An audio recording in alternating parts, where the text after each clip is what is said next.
Maali? Sundusaan kun isii tana kun sundusaan. Lama fada umurii isii waggaa 10 in caalti isiin caalti. Salammeeffatan shari'aa dhaabattee olaalaatti isiin obsa. Sundusaa abbaan Miliyoona kana hunda rabbi badhaase. Fuulduraatti anis Itoophiyaan awwaamsiisa. Itoophiyaas abbaan manaa Saalih ni iba. Assalamu alaikum warahmatullahi wabarakatuh. Akkam jirtan namoonni YouTube channel kiyyaaf haaratatan subscribe godhaa. Subscribe godhaa. Ani muciyyoo kuni baalee ta'uu hin beeku duraanii. Gaafa interaas na achiin jira beektu gaafa shasma gaafa badhaasa sana. Ana ammoo quban qabu. Oromoo ta'uu sii malee baalee ta'uu sii quban qabu. Kanaafuu namoonni Qur'aana jaallatan share copy link duit jechuudha inni sebasto. Duitiin intera dhabde TikTok dhabde. Duitiin TikTok dha share gochuudha. Share gochuudhaaf subscribe godhaa jedhin. Har'a politika yaanis wal bartanii ijoolleen dhiiraa afwan dhiisaa ishee. Politika yaanis wal bartanii kanaafuu maal gochuu qaban? Subscribe godhaa. Maal gochuu qaban? Subscribe godhaa. Har'a kee qofti dhibba meeqa ta'uu qaba? Kumaan kee. Kuma godhaa bakka. Subscribe kuma godhaa kan sii qofa. Subscribe. Sorry. Subscribe kan sii kuma qofa godhaa. Ammoo fuulatti baasuun hin jiru kana fuulatti baasin jedhinaati fuulatti baasuun hin jiru. Obboleettiin kiyyaas ni hidhatti jaartiin kiyyaas ni hidhatti. Isiin kameraatti mul'achuun feetu malee dhaabattee isin laalaatti jechuudha. Isiin ammoo ijoolleen fuuldura baasachuu dandeessanii kanaafuu I am sorry. Kanaafuu viidiyoo laallee walitti deebiname. Mucayyoo waggaa 10 daa'ima sabii katakkaa kaameeraa duran dhaabatiin rabbiin kenna lallabee istaadiyoomii san keessatti sundusa baalee wayita jedhu magaalaan isaa baakuu wayita akkana godhatu coraan kabiraa keessa nu seene rabbiin kenna adaagartee akhiratti miti akka itti quraanaan onnama fuudhu asitti illee mul'isee jechuun qalbiin namaa hubatte guyyaa gaafatanii har'a immoo simannaa isii irra jirra isii fudhannee gara magaalichaatiin deemuudhaaf dhaabbata irra jirra hayyoonni kenna gurguddaan kana qabi abbaa biyya hajii kenna abbaa biyya kenna Shuuf dhufteetti gaa intalli maqaallee wal wallaallu mucayyoon daa'ima umurii isii waggaa 10 wanni kun nu garatiin mucayyoo garteetiin ammoo nu istiqbaala godhanii gara katamaatitti deemuuf taanaatti kara bikeessa na jiraadha Allahumma salli ala Muhammad wa sallim maasoo hambaa qaba keessa Sundusaan taqittee tana. Sundusaadhaan maqaan ishee. Allahu akbar. Sundusaa. Isiidha. Maasha Allah maasha Allah. Eela kunoo sundusaan qoya. Daqiiqa ustaaz. Wama adraakaan Qoya ustaaz. dhiisaa isaan manu maali? Sundusaan kunoo isii tana addunyaan akka baaletti qur'aanaan nu waamsifte isii tana maasha Allah ulamaa bira dhaqimee garanat. Allahu akbar Allahu akbar Allahu akbar. Rabbi umurii ishee dheeressu. Allahu akbar wallahi maasha Allah tabaaraka Allah. Sabbi jira waan tokko shari'aan ani barbaachisu kun. دائما والله الله اكبر ما شاء الله. الله اكبر. تواني جرا دي ادسي والله الحمد لله. يوري وناكم قلت شوري وناكم كشريا لا قدام ولا شيء دايما معكم. الله اكبر. يسيتنا كنا سندوسا يوم مريك يا رسول الله. فمن أورد بالله ربي سي ابو اسماء الجنة. الله اكبر. ونير بس. هذا هو غروب شريعة نقولين. السلام عليكم ورحمة الله وبركاته. بكي أمتي أبان أكيد تجمدوا. سبحان الله. شوف أبان فكاتا أبان سمير.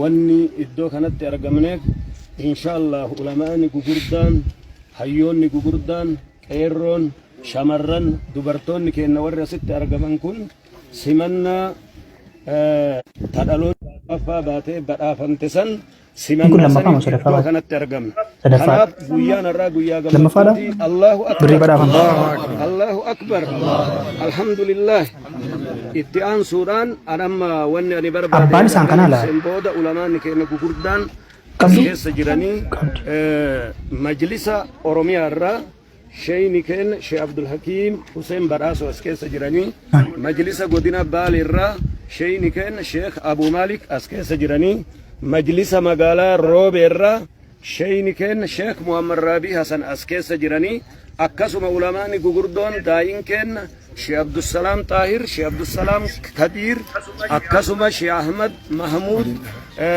warroonni gugurdaan as keessa jiran kun jecha tokko tokkoon sheeyni keenya Sheekh Jamaal Kubbaayyoollee maashaallah dhufanii asitti argamaa jiranii ulamaa gugurdaa kanarraa obboleewwan muciyyoon kun umurii isii daa'ima waggaa 10 شوف دائما سين عمري سي وغا كودن اما فكنيا اوبوليتيك يانا عمري سين بيني مماليان ان چالتي سي اسين چالتي غرو امو عمري سي وغا كودن كانتي جولي باديانا تفكاتي مچيون كوني انغدا اسيتي افطار فنفنيتي امته چوفا كنرتي مغالا فنفني كاتي مقارو بالي وامسفت سبحان الله يعني ديني رتيون انفو وما جروف مالي otuu godina keenya ta'e jedheenaaf godina keenya ta'uu kana badhaafaman takka jiru amma ishiin kun lammaffaa bate birrii miliyoona tokko oliyyuun isin badhaafamte jiruma baay'een hin jiran wanta kana badhaafaman jiru warra hafazanii akkasitti quraana qaraanii dorgommii gurguddaa kanatti dhiyaatan jiru la hawla wala quwwata yaa rabbi sabriinuu kenniga baaleen duruu baaleen an jaalladhaan baalee duruu baay'een jaalladhaa ammoo ittoo muciyyoon kun dhuftee maqaa baalee ol kaafte muciyyoon isa salammeeffatan shari'aan ajaju malee jarri ajaju shari'aan ajaja jarri ajaju malee salammeeffatan yaani ka shari'aadha andalina shari'aadha yaani nama ta'u bakka ishee lammeeffachuun hin ta'u irratti shari'aan mana keessa addisii bala shari'aan mana keessa kun addisiidha isii kana amti kun obboleettiidha kan biraa dhaabattee ilaalaatti siin obboleettiidha shari'aan mana keessa lammeeffachuun hin ta'u yaani garuu kitaabni immoo hin ta'a quraanis hin ta'a jedhanii garuu mana keessatti immoo kitaabichi hin dhorkan itti fakkaata video ba'uu didanii kaa'ummaa iyyuu maal gona akkasitti ulamaa onni gurguddoon daa'ima kana shuf qur'aanni kabajaa isiin sitti gootu mee video sattaanu dhaggeeffannee walitti deemna waalaikum السلام عليكم ورحمة الله وبركاته. ليس جرمي الرب موسى. تون إمبراطورة إثيوبيا إمبراطورة بالي برجلة القرآن. سندوسا. شيخ عبد الرزاق. شيخ عبد الرزاق. سندوسا بالي اللي وجدنا كنا صدرك الفوتة جهمتو جهاسيدا جهاكيدا جمدنا ربنا ما شاء الله تبارك الله جنة. اللهم بارك. أما أقتن شيكوتين غرغدون علماء أني شوف gizee sila dhoqqee bukeessitee taphattu jechuudha. Gizee sila dhoqqee bukeessitee taphattu yeroo sila olii gadi fidde jettu rabbiin sadarkaa kanarra godhee sadarkaa kanatti jechuudha sundusaan sadarkaa kanatti har'a walgahii sanarratti birrii kana hunda badhaafamtee beekamtee akkana argattee baalee waamsiftee ulamaa onni gurguddoon sheekoleen daa'in akkatti dhufanii simachuu jechuudha dhugaa rabbii kabajaa quraanii namatti godhu shuf kabajaa quraanii namatti godhu laalame. ammoo otoo xaba biraa ta'e osoo isiin kun otoo sirbatee addunyaa qofa irratti isiin kun ammoo aakiraattis ammoo akkas kabajaa qabdi addunyaa kana rabbiin kabajaa godhee isa isii waggaa meeqa silaa ta'abdeeyuun arganne maallaqa qur'aana sana qofa qara'uudha lammaffaa birrii miliyoona kana hunda rabbi badhaasiis argaa shuf hojii rabbi warri duniyaa gaggabdanus shuf guyyaa tokkittiitti sa'aatii magribaa na asirii fi magribii jidduutti asriif magriba jadduutti birrii miliyoona tokko shuf lammaffaa baate qur'aana la hawla wala rabbiin umurii si adheesu maatii qaraa sifatee akka jajjabeessa illee rabbiin bakka kana jaalaa bakka gaariin gahee fi akiraatti illee shisma kan jannataa jira haa godhu maali godinni keenya immoo jajjabaadhaa kamaal yaa ati siichi akkasitti dorgomeetan akkasitti qaraqaraateetta dorgommeeratti dhihaadhee haala kanatti beekamtii illee argatta biyya keellee ni waamsifta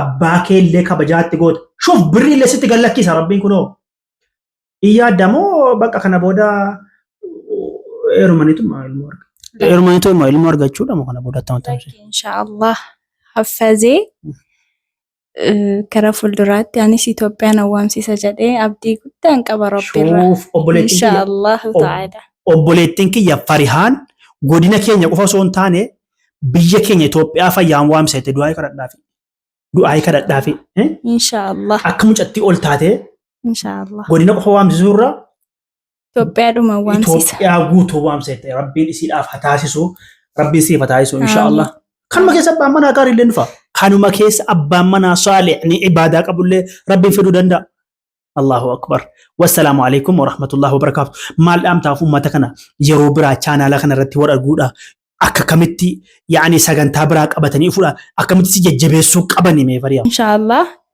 YouTube kana subscribe godhaa duraan tokko lammaffata immoo yoo isin nu jajjabeessitanii hojii kan biraatiin haala gaariidhaan isinitti dhufna inshaallah bakka akkasitti la obboleettii kiyya narra xiqqoodha jajjabeessaa bakka beetani salaamu alaikum